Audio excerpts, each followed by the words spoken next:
નમસ્કાર. L news Jitendragiri ચેનલમાં તમારું સ્વાગત છે. મિત્ર, સરસ મજાની 4 વ્યક્તિએ પ્રશ્ન પૂછેલા છે. એ આજે આપણે રવિવારે એમનો જવાબ આપશું. દર રવિવારે આપણે એવા કોઈ પ્રશ્નો હોય તો એલ ન્યૂઝ જીતેન્દ્રગીરી ચેનલમાં જે કંઈ પ્રશ્ન આવતો હોય એને આપણે જવાબ આપીએ છીએ. તો મિત્રો, બહુ સરસ મજાનો પહેલો પ્રશ્ન પૂછ્યો છે. પ્રશ્ન એ છે, પૂજા કરવાનો સમય શું? પૂજા કરવાનો સમય શું હોય? તો પૂજા કરવાનો સમય તો ઓમ તમે ગણો તો બ્રહ્મ મુહૂર્ત હોય છે. 4 થી 6ના સમયમાં પૂજા કરવાની હોય છે. પરંતુ કામની હિસાબે કદાચ માણસ ના ઉઠી શકે તો 6 થી 7ના સમયમાં તો પૂજા હોય જ છે. 6 થી 7માં કરો તો ચાલે, બાકી 4 થી 6નો સમય હોય છે. બીજો પ્રશ્ન, કદાચ 8 વાગે ઉઠીને પૂજા કરાય ખરી? પૂજા તો ગમે ત્યારે કરાય, પણ બ્રહ્મ મુહૂર્તમાં પૂજા થાય તો સારું. કહેવાય છે કે 8 વાગ્યા પછીની રાક્ષસી પૂજા કહેવાય છે, એવું કહે છે શાસ્ત્રો. એવું કહે છે કે પૂજા 4 થી 6માં કરાય, વધીને 7 વાગ્યા સુધી. ત્રીજો પ્રશ્ન, જમ્યા પછી પૂજા કરાય? તો બહુ સરસ મજાની વાત છે કે હા, જમ્યા પછી પૂજા શું કામ ન કરાય? કરાય. ઈશ્વરનું ભજન તમે કરતા હોય તો એમાં કાંઈ જરૂરી નથી કે ભાઈ તમે ભૂખ્યા પેટે જ કરો.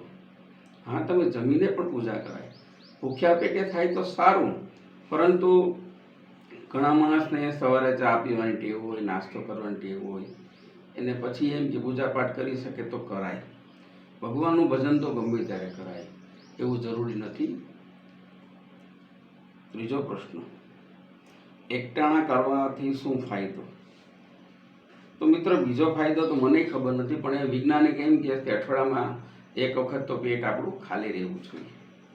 પરંતુ અત્યારના એકટાણા તમે જોવો છો કે એકટાણા માણસ કરતા હોય ત્યારે જમતા હોય એનાથી પણ વધારે વસ્તુ જમતા હોય. કહેવાય શું, મારે એકટાણું છે, પણ વધારે એ લોકો ફરાળ કરતા હોય. એકટાણું હોય પણ ફરાળ વધારે કરતા હોય છે. તો મિત્રો, ત્રીજો પ્રશ્ન, તમારા માનવા મુજબ કયા દેવ સારા? તો મિત્રો, મારા માનવા મુજબ તો મહાદેવજી સારા. ગમે તે મહાદેવજીની પૂજા કરી શકી.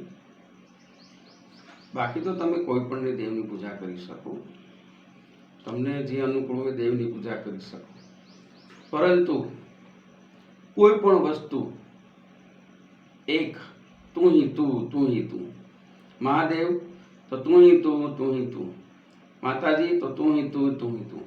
પછી મિત્ર, ઘણા બધા લોકો આજે મહાદેવની પૂજા કરતા હોય છે, કાલે પાછા બીજા દેવની પૂજા કરતા હોય છે, 15 દી પછી પાછા કોઈ દેવીની પૂજા કરતા હોય છે, 2 મહિના પછી કોઈ ભૂત પ્રેતની પૂજા કરતા હોય છે, પાછા 6 મહિના થાય, વરો દિવસ થાય ત્યાં વળી પાછા કોઈ જીનાથની પૂજા કરતા હોય છે. તો આ વસ્તુ જે તમે કરો છો એ તમને ફળ મળવાનું નથી. ચોથું, પાંચમું, ગુરુ તમે કેટલા કરી શકો? મિત્ર, ગુરુ તો તમે ગમે એટલા કરી શકો, પણ મુખ્ય ગુરુ તમારો એક ગણાય છે. કોઈ પણ તમારા પેલા મુખ્ય ગુરુ હોય તે એક ગણાય, બાકી ગુરુ તો તમે કરી શકો છો. સંતોને 5 ગુરુ હોય છે. ગુરુ તો તમે ગમે એટલા કરી શકો, પણ મારો કહેવાનો હેતુ છે મુખ્ય ગુરુ તમારા એક હોય છે.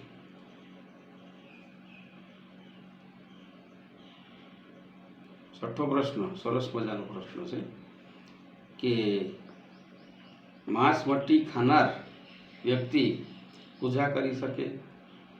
તો અરે ભાઈ, શું કામ ન કરી શકે? બધા કરી શકે. એ બધા પૂજા પાઠ તો કરી શકે. તો મિત્રો, અત્યાર સુધીની આ કોઈ 7 કોમેન્ટ હતી. તો 7 કોમેન્ટના મારા વોટ્સઅપમાં આ લોકોએ આ રીતે મોકલેલું હતું, તો એ મેં જવાબ આપ્યા છે.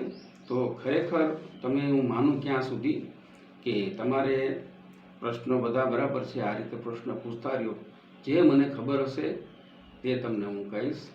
એલ ન્યૂઝ જીતેન્દ્રગીરી, મારી ચેનલ સબસ્ક્રાઈબ કરો, લાઈક કરો, કોમેન્ટ કરો, શેર કરો.